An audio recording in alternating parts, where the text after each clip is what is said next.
मंगेला क्यों बुलाया अरे मुके बुलाया अरे दिल मंगेला अरे आशिक तो लगते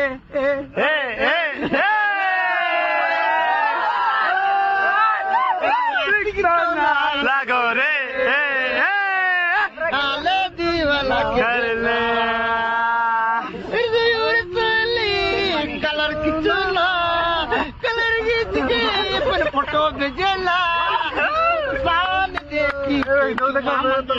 बोला सुन शान देखी मामा गना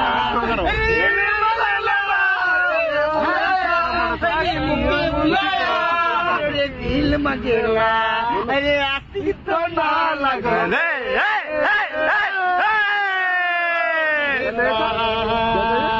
पटना का छुट्टा गाड़ी